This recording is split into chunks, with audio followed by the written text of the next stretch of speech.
بلکہ انہوں نے ہندوستانیوں سے بھی دوستی کی۔ اسکول کی تعلیم مکمل ہوئی تو جیمز پارسن نے انہیں دہلی واپس بلانے کا فیصلہ کیا۔ حالانکہ وہ نینی تال میں مزید پڑھ سکتے تھے، لیکن ایک تو وہ اور الزبتھ اپنے بچوں کو بہت زیادہ مس کرنے لگے تھے، اور دوسرا سیاسی صورتحال بہت تیزی سے بدل رہی تھی۔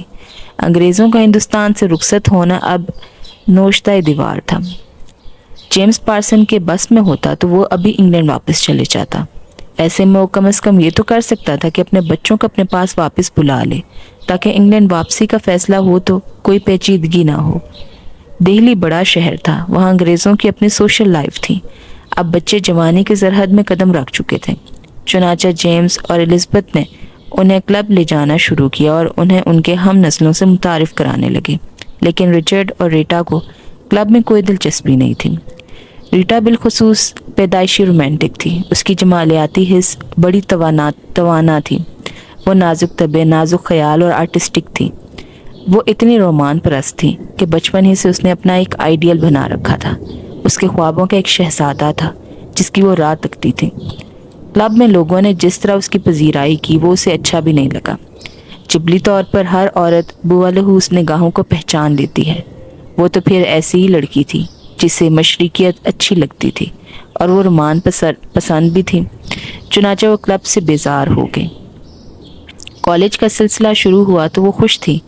کالج میں نئے دوست ہوں گے، نئے دلچسپیاں ہوں گی، اچھا وقت گزرے گا، اور کون جانے۔ لیکن ابتدا میں اسے بڑی مایوسی ہوئی۔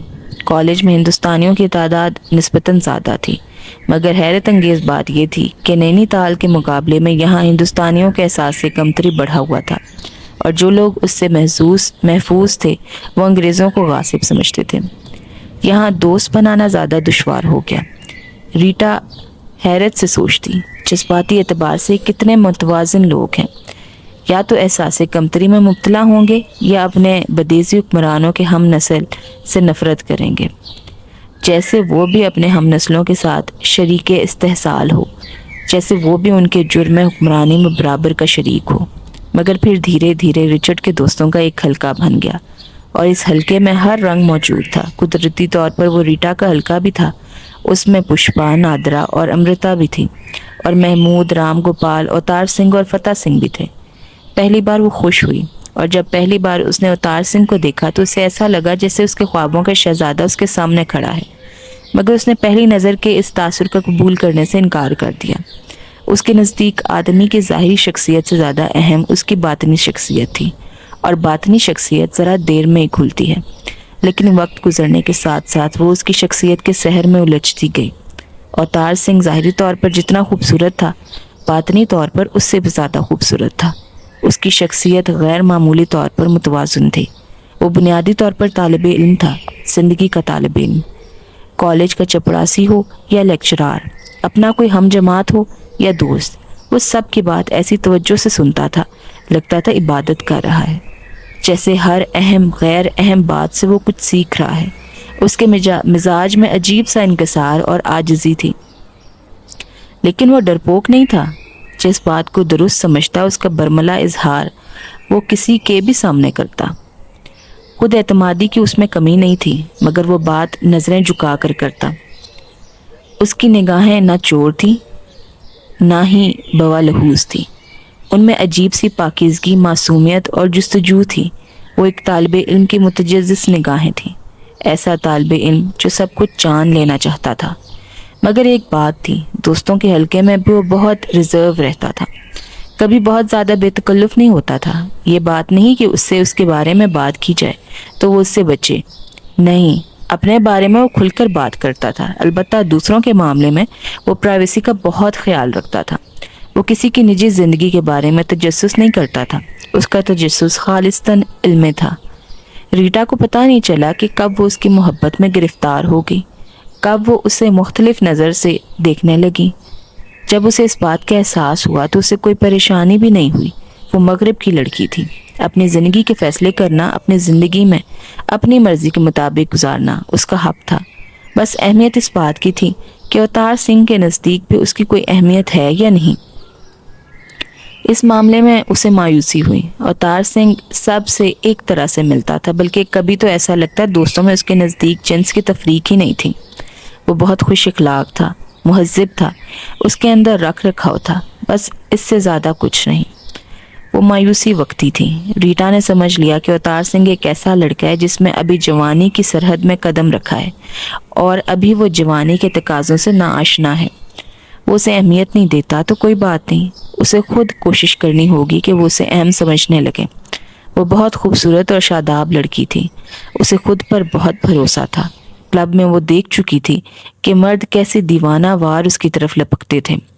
اس نے فیصلہ کر لیا تھا کہ اب اس سلسلے میں اسے کچھ کرنا ہے، لیکن اس سے پہلے اس پر ایک دھماکہ خیز انکشاف ہو گیا۔ اس نے دیکھ لیا کہ وہ تو ایک انار سو بیمار والا معاملہ ہے۔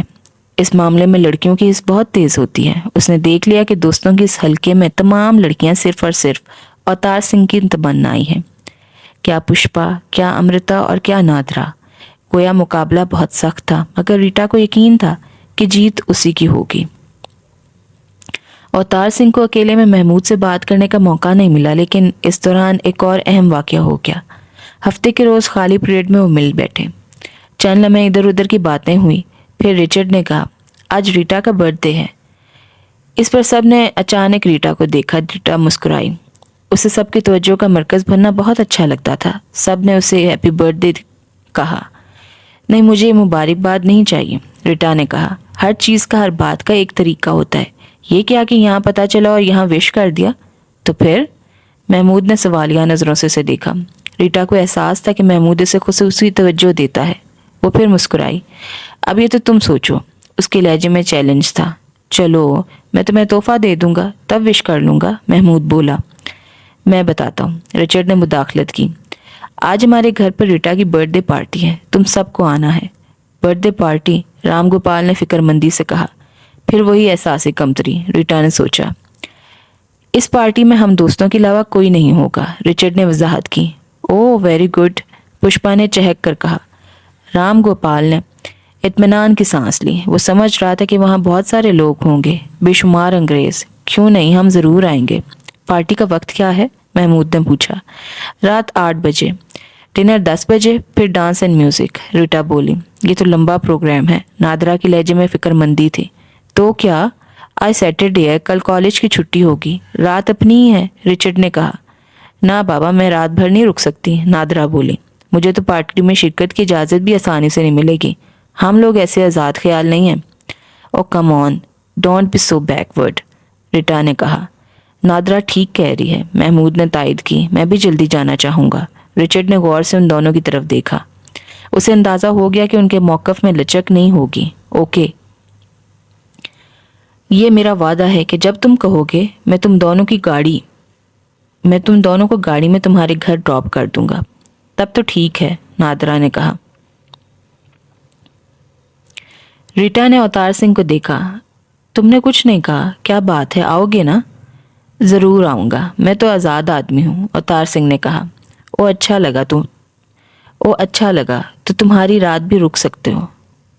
او اچھا لگا تو تم پوری رات بھی رک سکتے ہو۔ میں بھی، فتح سنگھ اور امرتا بیک آواز میں بولے۔ میں بھی آؤں گی اور پوری رات رکوں گی۔ بس تو طے ہو گیا، آج رات 8 بجے۔ حور بانو ان دنوں بہت پریشان تھی۔ پہلے تو استانی صاحبہ کی پڑھائی نے اس کا معمول تبدیل کیا، پھر اوپر چھوٹے ٹھاکر کا معمول بھی بدل گیا۔ اس نے مغرب کے بعد اوپر کھوٹے پر آنا اور دیر تک بیٹھنا چھوڑ دیا۔ کیوں؟ اس نے اس پر سوچا، مگر کوئی جواب نہیں ملا۔ پھر اتفاق سے استانی جی نے چھٹی کی تو اسے پتا چلا کہ چھوٹا ٹھاکر عربی پڑھ رہا ہے۔ یہی نہیں، وہ اپنے مولوی صاحب سے قرآن پاک کی تلاوت بھی سنتا ہے۔ اس انکشاف نے حوربانوں کے سامنے امکانات کی ایک روشن دنیا لا کر کھول دی۔ خوش فہمی کے سرسبز باغ اسے نظر آنے لگے۔ اسے لگا نہ جانے کیسے مگر چھوٹا ٹھاکر بھی اس سے محبت کرنے لگا ہے اور اسی کی طرح وہ عربی سیکھ رہا ہے، اور تلاوت سننے کے بعد اگلا مرحلہ تو قبول اسلام ہی ہو گیا۔ معصوم لڑکی اس معاملے میں نہ کسی کو رازدار بنا سکتی تھی، نہ کسی سے مشورہ لے سکتی تھی۔ آپ سوچتی، اندازے لگاتی اور خوش ہوتی، اور عربی پڑھنے والی بات سے تو وہ اتنی خوش ہوئی کہ اس نے چھوٹے ٹھاکر کی دید سے محرومی پر بھی صبر کر لیا۔ بڑے کام کے لیے بڑی قربانی دینی پڑتی ہے، یہ دید سے محرومی تو بہت چھوٹی بات ہے۔ لیکن ایک صبح اسے بہت بڑا دھچکا لگا۔ اس نے دیکھا کہ وصال دن اکیلا اسکول جا رہا ہے۔ وہ پریشان ہو گئی، کہیں چھوٹے ٹھاکر کی طبیعت تو خراب نہیں ہوگی۔ وہ بے چین رہی، مگر چھٹی کے وقت بھی وہ دروازے پر پہنچ گئی۔ وصال دن اسکول سے اکیلا ہی واپس آیا تھا۔ اس معمول کو ایک ہفتہ ہو گیا۔ حور بانو کی پریشانی کی کوئی حد نہیں تھی۔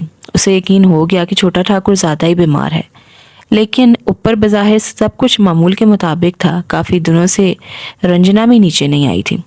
وہ پہلا موقع تھا کہ حور بانو اسے ایک ہفتے تک چھوٹے ٹھاکر کی ایک جھلک بھی نہیں دیکھ سکی تھی۔ اس شام وہ پڑھائی کے دوران پانی پینے کے بہانے سے اٹھی اور برآمدے میں چلی آئی۔ اس نے سر اٹھا کر دیکھا، اوپر کوٹھے پر چھوٹا ٹھاکر اپنے مولوی صاحب سے عربی سیکھ رہا تھا۔ حور بانو کا دل نہیں چاہتا تھا کہ وہاں سے ہٹے، لیکن وہ یہ نہیں چاہتی تھی کہ کسی کو بھی شبہ ہو۔ چنانچہ وہ پانی پی کر واپس چلی آئی۔ اسے یہ اطمینان ہو تو گیا کہ چھوٹا ٹھاکر بیمار نہیں ہے، لیکن یہ الجھن برقرار رہی کہ وہ اسکول کیوں نہیں جا رہا۔ اس روز رنجنا نیچے آئی تو حور بانو ہر احتیاط بھول بیٹھی۔ اتنے دن بعد آئی ہو، کیا بات ہے؟ اس نے رنجنا سے پوچھا۔ بس موقع ہی نہیں ملا۔ سب خیریت ہے نا؟ حور بانو نے بےتابی سے پوچھا۔ ہاں، سب کچھ ٹھیک ہے۔ اس سے زیادہ پوچھنے کا موقع نہیں ملا۔ رنجنا بیٹھ کر اماں سے باتیں کرتی رہی، حور بانو بےتابی سے ادھر ادھر دیکھتی رہی۔ رنجنا جانے لگی تو حور بانو اس کے پیچھے برآمدے تک چلی آئی۔ رنجنا، تمہارے چھوٹے ٹھاکر نے پڑھنا چھوڑ دیا ہے کیا؟ اس نے بے حد سرسری انداز میں پوچھا، لیکن اسے احساس تھا کہ بات سرسری نہیں ہے۔ رنجنا بہت بری طرح چونکی، پھر بولی، لو، انہیں تو پڑھنے کے سوا کوئی کام ہی نہیں ہے، ہر وقت تو پڑھتے ہی رہتے ہیں۔ تو گھر پر ہی پڑھتے ہیں؟ اسکول چھوڑ دیا کیا؟ نہیں تو روز جاتے ہیں، رنجنا نے کہا۔ پھر بہت غور سے اسے دیکھا۔ پر تم نے یہ کیسے سوچ لیا؟ حور بانو چور سی ہو گئی، مگر اب پیچھے بھی نہیں ہٹ سکتی تھی۔ آقا میاں کہہ رہے تھے کہ اب وصال دن اسکول اکیلا جاتا ہے۔ ارے ہاں، وہ تو چھوٹے ٹھاکر تو پاس ہو گئے نا۔ اچانک رنجنا کو خیال آیا، اب وہ اسکول نہیں، وہ کیا کہتے ہیں، ماسٹر جی بتا رہے تھے، ہاں کالج، اب چھوٹے ٹھاکر کالج جاتے ہیں۔ یہ کالج کیا ہوتا ہے؟ حور بانو نے مزید ٹٹولا۔ ماسٹر جی کہہ رہے تھے بڑا اسکول ہوتا ہے، بہت بڑا۔ رنجنا نے دونوں ہاتھ آخری حد تک پھیلائے ہوئے بتایا۔ اور ماسٹر جی یہ بھی بتا رہے تھے کہ وہاں لڑکے اور لڑکیاں ایک ساتھ پڑھتے ہیں۔ ہائے اللہ! حور بانو نے بے ساختہ سینے پر ہاتھ رکھتے ہوئے کہا، ہم تو آقا میاں کے سوا کبھی کسی کے سامنے نہیں آئے۔ وہاں تو انگریز لڑکیاں بھی ہوتی ہیں، پر میری سمجھ میں نہیں آتا، صبح چھوٹے ٹھاکر ذرا دیر سے جاتے ہیں اور واپسی کا کوئی پتہ ہی نہیں ہوتا۔ کبھی جلدی میں آ جاتے ہیں، کبھی زیادہ ہی دیر ہو جاتی ہے، کبھی تو شام بھی ہو جاتی ہے، پھر واپس آ کر بھی پڑھتے ہی رہتے ہیں۔ سوکھ کے کانٹا ہو گئے ہیں ہمارے چھوٹے ٹھاکر۔ ارے میری تو سمجھ میں نہیں آتا کہ اتنا پڑھنے کی کیا ضرورت ہے، اتنی زمینداری سنبھالنی ہے نہ انہیں۔ اچھا اب میں چلتی ہوں۔ رنجنا چلے گی۔ حور بانو دیر تک بت بنی وہیں کھڑی رہی۔ ایک مسئلہ تو حل ہو گیا تھا، یعنی اب وہ چھوٹے ٹھاکر کو جاتے ہوئے آتے ہوئے دیکھنے کی کوشش تو کر سکتی تھی، لیکن دوسری پریشانی لاحق ہو گئی تھی۔ کالج میں لڑکے لڑکیاں ساتھ پڑھتے تھے، یہ بات اس کے دل کا بوجھ بن گئی۔ اب مسئلہ یہ تھا کہ وہ اس بوجھ کو کسی کے سامنے ہلکا کیسے کرے۔ خود ہی سوچتے رہنے سے تو الجھن اور بڑھ جاتی ہے۔ اگلے روز اسے موقع مل گیا۔ استانی جی پردے کی اہمیت کے متعلق حدیث شریف پڑھا رہی تھی۔ مگر استانی جی، میں نے تو سنا ہے کہ کالج میں لڑکے اور لڑکیاں ایک ساتھ پڑھتے ہیں۔ اس نے بات نکالی۔ ہائے انگریزوں کی لائی ہوئی لعنت ہے، استانی جی نے تلخ لہجے میں کہا۔ اب ہندوؤں کے ہاں تو پردے ہے ہی نہیں، وہ بھی آنکھیں بند کر کے انگریزوں کے پیچھے چل پڑے ہیں۔ یہ تو بے حیائی ہے۔ میں نے تو سنا ہے کہ کالج میں لڑکیاں سرخی پاؤڈر لگا کر جاتی ہیں، بے حیائی کے کپڑے پہنتی ہیں اور لڑکوں کے ہاتھ میں ہاتھ ڈال کر گھومتی ہیں۔ استانی جی نے تو گویا آگ پر تیل چھڑکاو کر دیا۔ مگر استانی جی، سنا ہے کالجوں میں مسلمان لڑکیاں بھی پڑھتی ہیں، حور بانو نے کہا۔ کچھ موئے مسلمان ہیں جو انگریزوں کی ٹوڈی بنے ہوئے ہیں، استانی جی بھنا کر بولی۔ ان کی اولادیں ایسے ہی کالجوں میں پڑھتی ہوں گی، وہ کمبخت اپنی پہچان ہی کھو بیٹھے ہیں، بس کلمہ پڑھنے کے مسلمان رہ گئے ہیں۔ پھر بھی استانی جی ہیں تو مسلمان ہی نا۔ ہاں یہ تو ہے، استانی جی نے سر داہ بھر کر کہا۔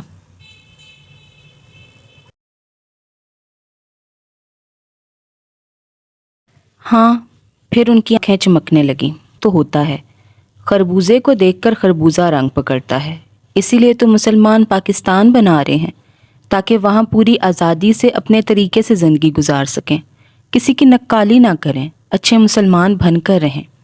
استانی جی سے بات کر کے حور بانو اور پریشان ہوگی۔ یہ کالج اس کے لیے تو سہانے روح بن گیا۔ اگلی صبح وہ وصال دین کے جانے کے بعد دروازے پر منڈلاتی رہی۔ بالآخر اس نے چھوٹے ٹھاکر کو جاتے دیکھ لیا۔ وہ انگریزوں کی طرح سوٹ پہنے ہوئے تھا اور بہت اچھا لگ رہا تھا۔ اسے دیکھ کر احساس بھی ہوا کہ وہ اور بڑا ہو گیا ہے۔ چند روز میں یہ بھی ثابت ہو گیا کہ اسے کالج سے آتے دیکھنا بہت مشکل ہے۔ اس کی واپسی کا کوئی وقت ہی نہیں تھا۔ اب رات کے وقت حور بانو سونے کے لیے لیٹتی تو تصور میں اسے کالج نظر آتا۔ حالانکہ کالج اس نے کبھی نہیں دیکھا تھا۔ کالج میں بس وہ ایک ہی منظر دیکھتی۔ ایسا لگتا تھا وہاں چھوٹے ٹھاکر کے سوا کوئی لڑکا ہی نہیں ہے، اور اسے بھانت بھانت کی لڑکیوں میں گھرا نظر آتا۔ لڑکیاں جو عجیب و غریب لباس پہنے ہوئے ہوتی اور چھوٹے ٹھاکر کا ہاتھ تھامنے کی کوشش کرتی۔ وہ بیچارہ انہیں جھٹکتا رہتا، لیکن تصور سے ہٹ کر جب وہ سوچتی تو خوفزدہ ہو جاتی۔ وہ سوچتی کہ چھوٹا ٹھاکر کتنا ہی اچھا سہی ہے تو انسان ہی نا، کب تک ان لڑکیوں سے بچے گا؟ جبکہ وہ لڑکیاں تو ہیں ہی بے حیا، اور چھوٹا ٹھاکر لاکھوں میں ایک ہے، کوئی نہ کوئی لڑکی اسے لبھا ہی لے گی۔ اور پھر ہو سکتا ہے کہ وہ خود بھی ایک کو چھوڑ کر دوسری اور دوسری کو چھوڑ کر تیسری کے چکر میں پڑ جائے اور اسے بھول جائے، تو کیا وہ اتنی آسانی سے اسے کھو بیٹھے گی؟ اس آخری بات پر اسے خود بھی ہنسی آ گئی۔ لو، سونت نہ کپاس اور جلا ہے لٹھم لٹھا۔ اسے بھولنے کا کیا سوال، جبکہ اسے تو معلوم ہی نہیں کہ کہیں کوئی حور بانو بھی ہے جو اس سے محبت کرتی ہے۔ اس نے تو اس کی ایک جھلک تک بھی نہیں دیکھی، وہ تو اسے جانتا تک بھی نہیں ہے۔ اور کھونے کا کیا سوال، جبکہ وہ اس کا ہے ہی نہیں۔ اس مقابلے میں وہ تو کہیں ہے ہی نہیں۔ اس سوچ کے بعد بس وہ اس فکر میں لگ گئی کہ کس طرح چھوٹے ٹھاکر کے سامنے آ جائے، وہ اسے دیکھ لے، تب شاید وہ ان بے حیا لڑکیوں سے محفوظ رہ سکے۔ براہ راست چھوٹے ٹھاکر کے سامنے جانے کا تو تصور بھی نہیں کر سکتی تھی۔ ہاں، وہ چلمن کے پیچھے سے یا جالیوں کے عقب سے اسے اپنی جھلک دکھا سکتی تھی، سو اس نے اس کا اہتمام کر لیا۔ اس روز اس نے اپنا سرخ کامدانی کا جوڑا پہنا۔ چھوٹا ٹھاکر 2 بجے سے پہلے کبھی کالج سے نہیں آتا تھا، چنانچہ وہ 2 بجے تیار ہو کر دیوڑی میں آ گئی۔ اسے نہیں معلوم تھا کہ اسے کتنا انتظار کرنا ہوگا۔ وہ تمام وقت کیا زیادہ دیر بھی ڈیوڑی میں کھڑی نہیں رہ سکتی تھی، چنانچہ وہ بمشکل 5 منٹ کھڑی ہوتی اور پھر ہٹ جاتی۔ پھر 5 منٹ بعد وہ دوبارہ دیوڑی میں چلی جاتی، اور اس دوران اسے یہ الجھن ستاتی کہ شاید چھوٹا ٹھاکر آ کر اوپر جا بھی چکا ہے۔ اور اس دوران جب وہ گھر میں تھی، خوش قسمتی سے چھوٹا ٹھاکر اس روز کالج سے جلدی آ گیا، ورنہ حور بانو پر نہ جانے کیا بیتتی، اور خوش قسمتی سے اس وقت وہ دیوڑی میں آئی تھی۔ یہی سوچتی ہوئی کہ شاید چھوٹا ٹھاکر اوپر جا چکا ہے، آتے ہوئے چھوٹے ٹھاکر کی پہلی جھلک دیکھی تو حور بانو کا دل سینے میں یوں دھڑکا جیسے پسلیاں توڑ کر باہر آ جائے گا، اور سانسیں اتنی تیز ہوئی کہ ان کے شور سے اسے خود بھی گھبراہٹ ہونے لگی۔ اس کا جسم یوں سنسنا رہا تھا جیسے رگ رگ میں کوئی برقی رود ہو رہی ہے۔ اس کے ہاتھ پاؤں کیا پورا جسم کانپ رہا تھا۔ چھوٹے ٹھاکر کو آتے جاتے اس نے بارہا دیکھا تھا، مگر اس کا یہ حال پہلے کبھی نہیں ہوا تھا۔ وجہ یہ تھی کہ آج جو وہ کرنے کا ارادہ کر رہی تھی وہ پہلے کبھی اس نے سوچا بھی نہیں تھا۔ آج وہ چاہتی تھی کہ چھوٹا ٹھاکر اسے دیکھے، وہ اسے اپنی طرف متوجہ کرنا چاہتی تھی، مگر اب موقع ملا تو وہ پریشان کھڑی تھی۔ یہ کیسے ممکن ہے؟ ایسا کیا کرے گی وہ؟ کیسے کرے؟ اس کے ہاتھ پاؤں جواب دینے لگے۔ وہ لڑکھڑاتے قدموں سے چلمن کی طرف بڑھی، لیکن ٹانگوں کی لرزش اتنی بڑھ گئی کہ اسے لگتا تھا وہ گر جائے گی، اور وہ صرف چند لمحوں کا کھیل تھا، اس موقع کی طوالت نہ ہونے کے برابر تھی، اور اختصار ایسا تھا کہ مشکل سے 4 بار پلکیں جھپکی جا سکتی تھیں۔ چھوٹا ٹھاکر دور سے آتا دکھائی دے رہا تھا، اور وہ بید مجنوں کی طرح لرزاں تھی۔ اس کا جس دماغ سائیں سائیں کر رہا تھا وہ قریب تر ہوتا جا رہا تھا، اور اب ایک پل کی بات تھی، پل گزرتا اور وہ آگے نکل جاتا۔ حور بانو سوچ رہی تھی کہ کیا کرے۔ وہ گنگ تھی، ہونٹ سوکھ گئے تھے۔ اس نے آواز نکالنے کی کوشش کی، مگر آواز رند گئی، اور وہ پل نکلنے ہی والا تھا۔ اس نے پھر بولنے کی کوشش کی، اور اسے پھندا لگ گیا۔ چھوٹے ٹھاکر نے آواز سن کر نظر اٹھائی، لیکن پوری طرح اٹھنے سے پہلے اس کی نظر جھک گئی، اور پھر وہ آگے نکل گیا۔ حور بانو کی مایوسی کی کوئی حد نہیں تھی۔ اس نے دیکھ لیا تھا کہ چھوٹے ٹھاکر کی نظر اضطراری طور پر اٹھ رہی تھی، مگر درمیان میں ہی اس نے خود پر قابو پا لیا تھا اور نظر جھکا لی تھی۔ معصوم لڑکی نہیں جانتی تھی کہ وہ نظر بھر کر دیکھ لیتا تو بھی اسے دیکھ نہ پاتا۔ باہر دھوپ تھی اور اندر اندھیرا، پھر درمیان میں چلمن۔ ایسے میں چھوٹا ٹھاکر کو متحرک سرخ رنگ کے سوا کیا نظر آ سکتا تھا؟ اس رات وہ بستر پر لیٹی یہی سوچتی رہی۔ وہ منظر اس کے تصور میں بار بار آتا، چھوٹا ٹھاکر کا اضطراری طور پر نظر اٹھانا اور فوراً ہی ٹھٹک کر نظر جھکا لینا۔ اچانک اس کے ذہن میں روشنی کا چماکا سا ہوا۔ ارے یہ تو اس نے سوچا ہی نہیں، یہ جو چھوٹے ٹھاکر کی شناخت کا ثبوت ہے وہ تو نگاہ سنبھالنے والا آدمی ہے۔ اس رویے سے اندازہ لگایا جا سکتا ہے کہ کالج میں وہ کس طرح رہتا ہوگا۔ حور بانو کے دل کو اطمینان سا ہو گیا، لیکن محبت میں خطرے کا احساس بہت توانا ہوتا ہے۔ اس کا سکون محض وقتی تھا۔ بعد میں اس نے مختلف انداز میں سوچا تو بے سکون ہو گئی۔ وہ تو چلمن کے پیچھے تھی۔ چھوٹے ٹھاکر نے اٹھتی نظر پر قابو پا لیا، لیکن کالج میں تو بے حجاب لڑکیاں دھڑ سے اس کے سامنے آ جاتی ہوں گی، تب تو پڑھ ہی جاتی ہوگی، اور پھر یہ معمول ہو تو کیا کوئی ہر وقت بار بار نظریں جھکاتا رہے گا؟ نہیں، یہ تو ممکن نہیں۔ کچھ بھی ہو، حور بانو نے یہ تسلیم کر لیا کہ اس کے پاس اس کا کوئی توڑ نہیں۔ وہ کچھ بھی کر لے، کبھی چھوٹے ٹھاکر کے سامنے نہیں آ سکے گی۔ اور اسے ایک اور خیال آیا۔ اس نے وجود کی پوری سچائی کے ساتھ اس پر سوچا۔ یہ حقیقت تھی، بہت بڑی سچائی تھی کہ اس محبت میں اس کا کوئی اختیار نہیں ہے۔ یہ اس نے نہیں کی تھی، یہ اسے خود بخود ہوئی تھی۔ اس میں اس کے ارادے کا کوئی دخل نہیں تھا۔ یہ تو محبت اللہ نے اس کے دل میں ڈالی تھی۔ تب اسے یہ سوچ کر شرمندگی ہوئی کہ چھوٹے ٹھاکر کے سامنے آنے کی، خود کو دکھانے کی کوشش اس کی اپنی تھی اور بالا ارادہ تھی۔ یہی نہیں، اس کا ارادہ اور اس کی کوشش اللہ کے حکم سے متصادم تھی۔ اسے ایسا نہیں کرنا چاہیے تھا، اور وہ خود کو چھوٹے ٹھاکر کو دکھا دے، تب بھی اس بات کی ضمانت نہیں کہ چھوٹا ٹھاکر کالج میں بے پردہ لڑکیوں کے شر سے محفوظ رہے گا۔ یہ ضمانت تو وہی دے سکتا ہے جس نے اس کے دل میں چھوٹے ٹھاکر کی محبت ڈالی ہے۔ وہ اس سلسلے میں کچھ نہیں کر سکتی۔ اس سوچ کے بعد بس یہ ہوا کہ وہ کئی دن تک اللہ سے توبہ کرتی رہی۔ پھر اس کے دل کو سکون ہو گیا۔ جس نے اس کے دل میں وہ محبت ڈالی ہے وہی جانے، وہی فیصلہ کرنے والا ہے۔ اب اسے کچھ نہیں کرنا، جو ہو سو ہو۔ پارٹی میں شریک ہونے کے لیے وہ سبھی ٹھیک وقت پر پہنچے۔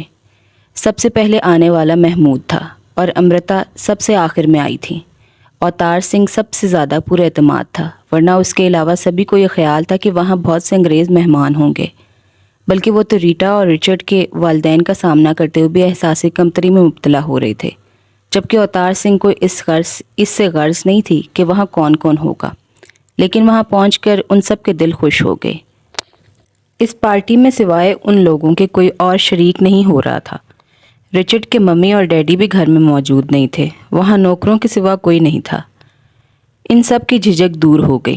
وہ پرسکون اور خوش نظر آنے لگے۔ پھر بھی ایک پھانس دلوں میں چبھ رہی تھی۔ مسٹر اور مسز پارسن نہ جانے کب آ جائیں۔ اوتار سنگھ ان سب کی اس کیفیت کو سمجھ رہا تھا۔ وہ ان کے اندر چھپے احساس کمتری سے تو پہلے ہی واقف تھا، اور وہ اس پر غور کرتا رہتا تھا۔ پھر وہ پھانس بھی نکل گئی۔ تمہارے ممی ڈیڈی کہاں گئے ہیں؟ امرتا نے ریٹا سے پوچھا۔ کلب گئے ہیں، ریٹا نے جواب دیا۔ واپس کب آئیں گے؟ نادرا نے سوال اٹھایا۔ آج سیٹرڈے نائٹ ہے، ریٹا مسکرائی۔ آدھی رات کے بعد ہی واپسی ہوگی۔ اجتماعی طور پر سکون کی سانس لی گئی۔ تو کیک کاٹنے کے لیے تم ان کا انتظار کرو گی؟ فتح سنگھ نے پوچھا۔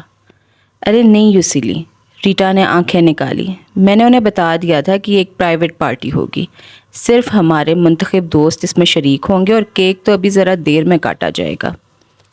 اس کے بعد ماحول ہلکا پھلکا ہو گیا۔ سب کے سب بے حد خوش مزاج ہو گئے۔ کالج کی پڑھائی کی، کالج کے ساتھیوں کی باتیں ہونے لگی۔ تھوڑی دیر بعد بٹلر کیک لے آیا۔ پارٹی کی فضا بن گئی۔ کیک کے گرد 16 موم بتیاں روشن کر دی گئی۔ ریٹا نے کیک کاٹا، سب نے اسے مبارکباد دی اور تحفے پیش کیے۔ کیک کاٹنے اور اس سے نپٹنے کے بعد تحفے کھولنے کا سلسلہ شروع ہوا۔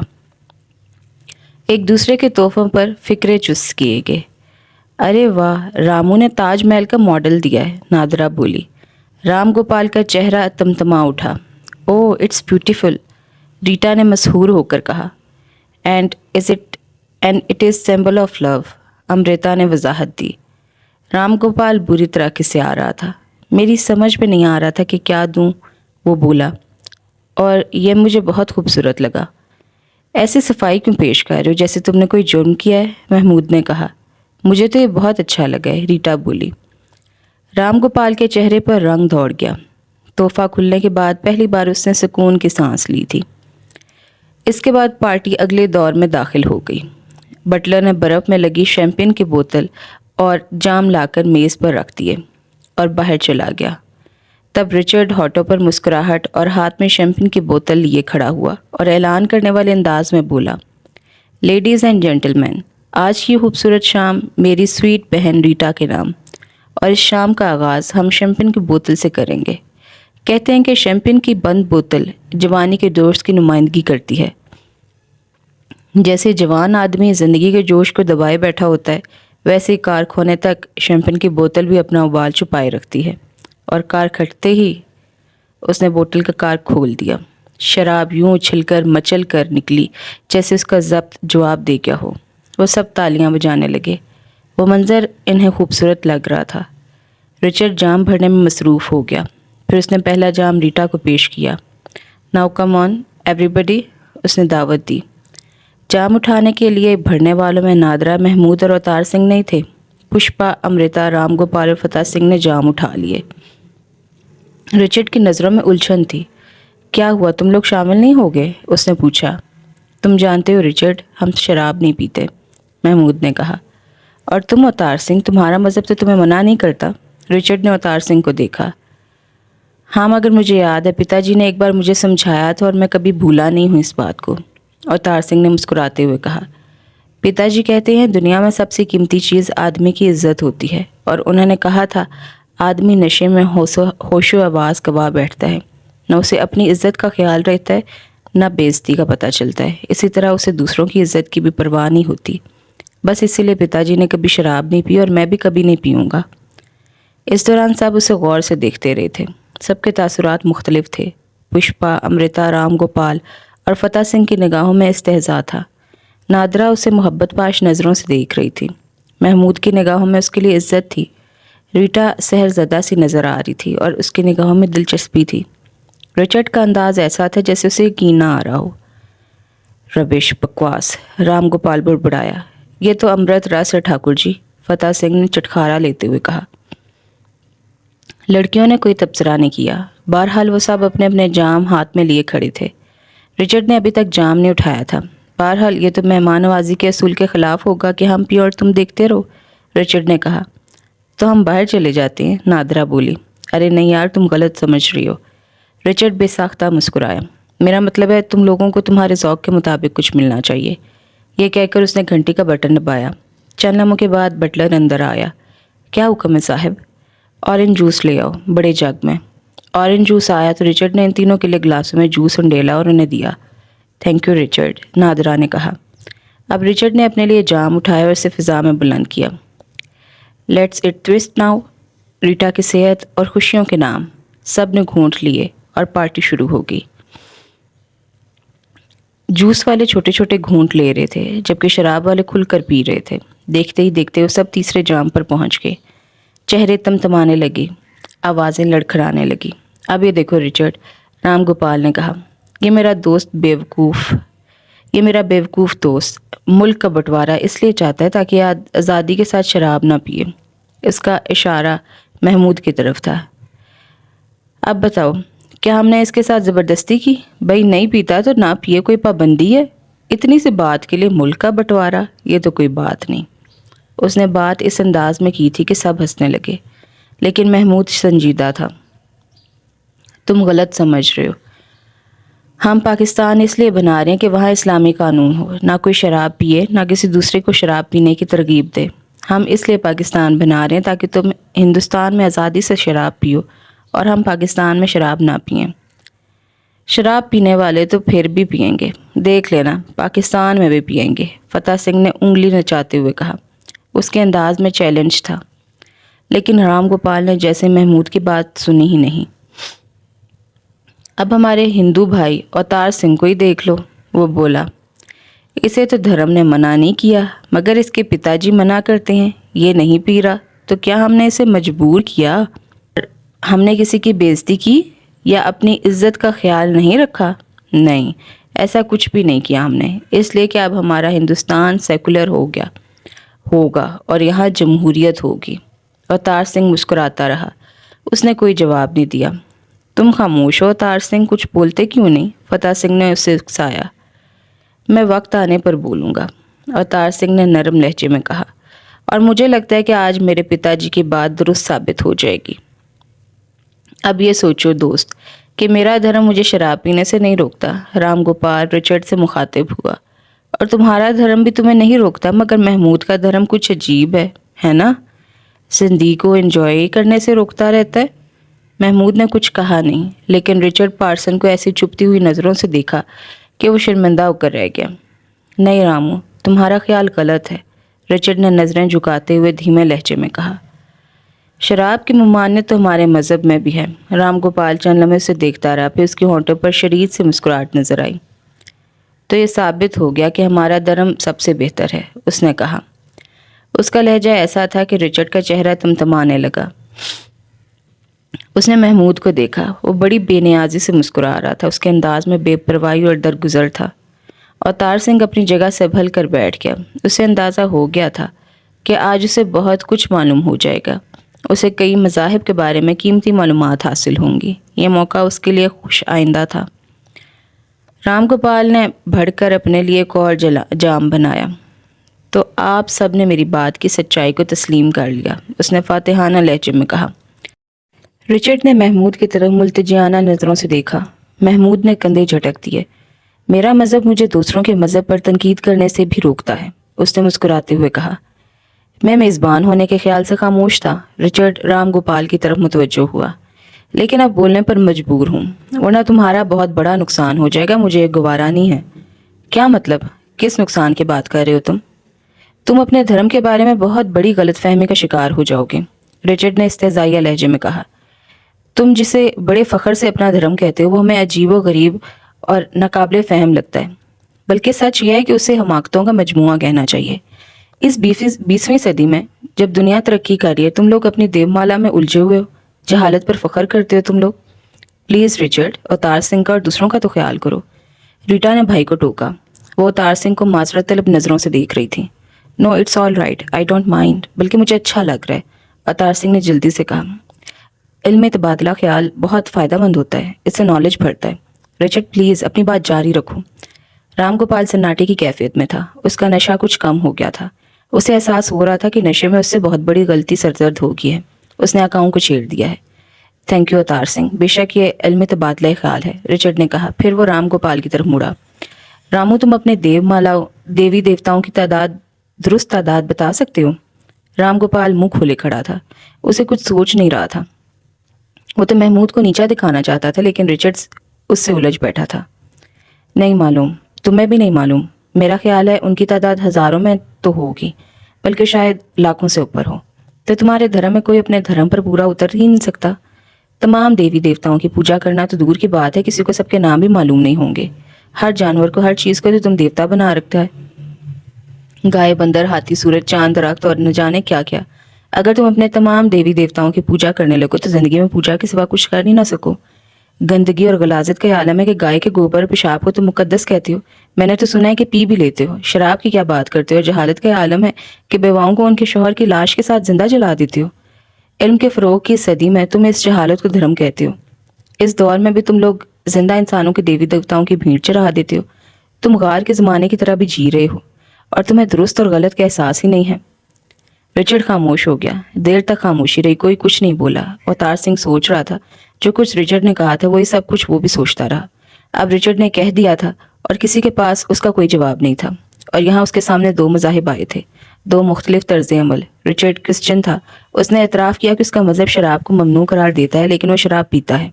دوسری طرف محمود تھا، مسلمان، اس کا مذہب شراب کو منع کرتا ہے اور وہ اس کی پابندی بھی کرتا ہے۔ اس نے کہا کہ اس کا مذہب اسے دوسروں کے مذہب پر تنقید کرنے سے روکتا ہے۔ یہ ہوئی نا رواداری، اور اس کے نتیجے میں انسان تحمل سیکھتا ہے۔ اس سے اوتار سنگھ اپنے دھرم سے پوری طرح بیزار ہو گیا، لیکن اب اسے دوسرے مذاہب کو سیکھنا تھا، سمجھنا تھا۔ یہ کیا باتیں لے بیٹھے ہو تم لوگ؟ اچانک ریٹا نے خاموشی کو توڑا۔ تمہیں احساس بھی نہیں کہ یہ میری برتھ ڈے پارٹی ہے؟ سوری ریٹا، رام گوپال نے جلدی سے کہا۔ کسی کے دل آزاری ہوئی ہو تو میں اس کے لیے معافی چاہتا ہوں، رچرڈ نے نرم لہجے میں کہا۔ لیکن یہ سچ ہے کہ کسی پر اٹیک کرنا بہت آسان ہوتا ہے، اور مشکل ہونے کے بعد تحمل برقرار رکھنا بہت مشکل۔ بہرحال جو ہوا اسے بھول جائیں، آفٹر آل ہم سب دوست ہیں۔ چلیں اب پارٹی شروع کرتے ہیں۔ رچرڈ کونے میں رکھے گراموں کی طرف گیا اور ایک ریکارڈ منتخب کر کے لگا دیا۔ کمرے میں موسیقی کی آواز بھر گئی۔ رچرڈ ریٹا کی طرف بڑھا اور ہاتھ پھیلاتے ہوئے بولا، کم آن ڈیئر، لیٹس ڈانس۔ وہ دونوں ناچنے لگے۔ باقی سب لوگ انہیں دیکھ رہے تھے، لیکن ان میں لڑکیاں نہیں تھیں۔ وہ سب چوری چپ کے اوتار سنگھ کو دیکھ رہی تھی۔ ان کی آنکھوں میں اس کی قربت کے خواب تھے۔ ریکارڈ ختم ہوا تو رچرڈ اور ریٹا الگ ہو گئے۔ رچرڈ ریکارڈ تبدیل کرنے کے لیے گراموں کی طرف گیا۔ ریٹا اوتار سنگھ کی طرف چلی آئی۔ آؤ میرے ساتھ ڈانس کرو، اس نے کہا۔ اوتار سنگھ گڑبڑا گیا، لیکن مجھے تو رقص نہیں آتا۔ او کم آن، کچھ ایسا مشکل بھی نہیں ہے، میں سکھا دوں گی۔ اس دوران دوسرا ریکارڈ بجنے لگا۔ ریٹا اوتار سنگھ کا ہاتھ تھام کر کھلی جگہ کی طرف چل دی۔ دوسری طرف رچرڈ پشپا سے رقص کی درخواست کر رہا تھا۔ میں اور ریٹا آج تم سب کو ناچنا سکھا دیں گے، اس نے مسکراتے ہوئے کہا۔ اب ایک کی جگہ دو جوڑے میدان میں تھے۔ ریٹا نے اوتار سنگھ کا ہاتھ پکڑ کر اپنی کمر پر رکھا۔ دوسرا ہاتھ بھی لاؤ اور مجھے اس طرح تھام لو، اس نے کہا۔ اوتار سنگھ نے جھجکتے اس کی ہدایت کی تکمیل کی۔ ریٹا نے اپنے دونوں ہاتھ اس کے کندھوں پر رکھ دیے۔ اب موو کرو ایسے، اس نے اسٹیپ لے کر دکھائے۔ اوتار سنگھ کو چند لمحوں میں اندازہ ہو گیا کہ ڈانس کرنا کچھ مشکل نہیں ہے۔ یہ الگ بات ہے کہ رقص کرنا اسے اچھا نہیں لگ رہا تھا۔ وہ بس مروتاً ریٹا کے ساتھ دے رہا تھا، کیونکہ وہ اس کی خوشی خراب نہیں کرنا چاہتا تھا۔ لیکن وہ لمحے بڑے بھرپور تھے۔ اس درجہ نسوانی قربت کا وہ تجربہ اس کے لیے نیا تھا۔ ذرا سی دیر میں وہ بے حد مختلف اور متضاد کیفیات سے گزرا تھا۔ بنیادی طور پر بہرحال وہ 17 سال کا جوان لڑکا تھا۔ نسوانی لمس کا وہ پہلا تجربہ اپنے ابتدا میں اس کے لیے بے حد سنسنی خیز تھا۔ اس کا پورا وجود مرتعش ہو گیا تھا۔ ریٹا بے حد حسین لڑکی تھی، قد میں اسے تھوڑی سی کم۔ ان کے چہروں کے درمیان بہت تھوڑا فاصلہ تھا اور ریٹا اس کی آنکھوں میں جھانک رہی تھی۔ قربت کے ابتدائی لمحوں میں مسحور ہو گیا۔ اسے اچھا لگ رہا تھا، لیکن پھر اچانک اس کی سماعت میں وہ نسوانی آواز گونجی، جس کی وجہ سے اس نے عربی پڑھنی شروع کی تھی۔ وہ آواز جسے سن کر اسے آواز والی سے محبت ہو گئی تھی۔ اس پر اسے محبت کا خیال آیا، محبت جس کی اسے کب سے جستجو تھی۔ پھر اسے محبت کے بارے میں اپنے اسکول کے اردو کے استاد کی گفتگو یاد آئی۔ وہ ابتدائی سحر ایک سے زیادہ مرحلوں میں ٹوٹا تھا۔ سب سے پہلے تو اس لڑکی کی آواز نے اسے احساس دلایا کہ وہ اس کی پاکیزہ محبت ہے۔ اس لمحے اسے احساس ہوا کہ بہت عرصے سے اس نے وہ آواز سنی بھی نہیں اور آواز والی کے بارے میں سوچا بھی نہیں۔ اس کے باوجود وہ محبت ابھی تک ویسی ہی تازہ اور توانا ہے، بلکہ سماعت میں وہ آواز ابھری تو اس کا دل ویسے ہی دھڑکا جیسے اس آواز کو پہلی بار سن کر دھڑکا تھا، اور قربت کا وہ سحر ٹوٹ گیا جس نے چند لمحوں میں اسے اسیر کر لیا تھا۔ اور اچانک اسے ریٹا پارسن بری لگنے لگی۔ اس کے لباس سے اسے کراہیت آنے لگی۔